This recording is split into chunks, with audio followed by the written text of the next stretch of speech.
একজন আলোচক বলছিলেন যে গত 15 বছরে গণমাধ্যমের মালিকানার ধরনটা কেমন ছিল। একটা ছোট উদাহরণ বলি, সঠিকভাবে জানেন এই বিষয়গুলো। গণভবনে একটা প্রেস কনফারেন্স হলো, একটা নাম হচ্ছে প্রেস কনফারেন্স, একটু আলাপ আলোচনা, একটু একটা জনগণকে নিয়ে করা, একটা মূল উদ্দেশ্য ছিল ওটা। আমাকে একজন রিপোর্টার একটা টেলিভিশন চ্যানেলে খুব আক্ষেপ করে বললেন যে ভাই, আমি তো একটা মহা বিপদে আছি। বিপদটা কি? যেদিন এই সংবাদ সম্মেলন হয়, আমার অন্যতম দায়িত্ব থাকে সকাল থেকে গণভবনে একটা আসন দখল করে রাখা সামনের সারি, যাতে করে আমার মালিক এসে উপরে বসতে পারে। এটা হচ্ছে গণমাধ্যমের চরিত্র, যে মালিক গিয়ে প্রধানমন্ত্রীর সামনে গিয়ে বসে থাকতে হাজিরা দিবেন এবং বলবেন যে এই যে আমি এসছি, আপনার অনুরোধ আমি মানলাম। তো সেইভাবে এই বিষয়গুলো পরিচালনা হয়েছে। বাংলাদেশে এমন একটা টেলিভিশন চ্যানেল অপারেট করেছে এবং এখনো করছে, যেখানে আওয়ামী লীগের যে গুজব সেল সিআরআই বলে একটা প্রতিষ্ঠান ছিল, তারা স্ক্রিপ্টিং করে দিত। আমি জানি, আমার সঙ্গে শেয়ার করেছি, সেই স্ক্রিপ্ট আমার কাছেও আছে। এবং যে রিপোর্টার বলতো যে আমরা এটা করতে পারবো না, তাদের অনেকে সেই প্রতিষ্ঠান ছেড়ে দিতে বাধ্য হয়েছে। তাহলে সেই সব গণমাধ্যমের মালিকরা তার প্রতীকে আছে।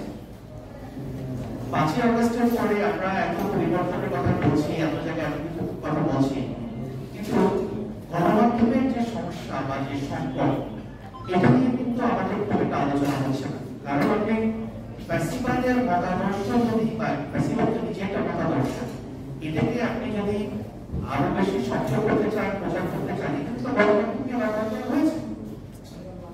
এবং আমরা তো দেখেছি যে এটা আপনারা অনেকে জানেন, এই নিচে হয়ে দেন, গণভবনে সাংবাদিকরা যেতেন ঈদের আগে, তারা একজন প্রেস সচিবের কাছ থেকে বা ডেপুটি প্রেস সেক্রেটারির কাছ থেকে খাম নিতেন, টাকার খাম নিয়ে সেটা তারা আবার সেলফি পোস্ট করতেন, জমা করে দিতেন। এটা যদি সাংবাদিকদের নৈতিকতা হয়, স্ট্যান্ডার্ড হয়, তাহলে আপনি সেখান থেকে কি আশা করতে পারেন? সম্ভব কিছু। কিন্তু এই যে লাস্ট 15 ইয়ার্স এ যেভাবে গণমাধ্যমের রিক্রুটমেন্ট যেভাবে হয়েছে, এগুলো পরিকল্পিত ভাবে করা হয়েছে।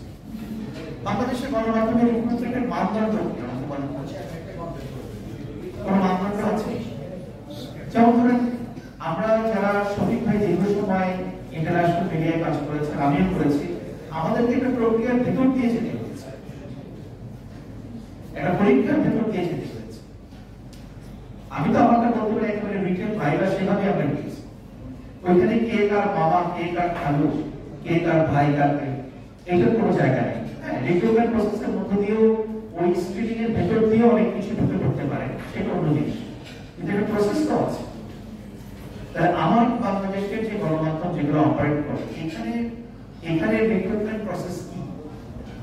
কোনো প্রসেস আছে? নাই। টেলিভিশন চ্যানেল দখল করে দেওয়ার পরে, দখল হয়ে যাওয়ার পর নাম এসছে সিআরআই থেকে, প্রধানমন্ত্রীর কার্যালয় থেকে লিস্ট দিয়ে যে অমুককে বসাতে হবে, অমুককে চিফ রিপোর্টার করতে হবে, অমুককে অ্যাসিস্ট্যান্ট এডিটর করতে হবে।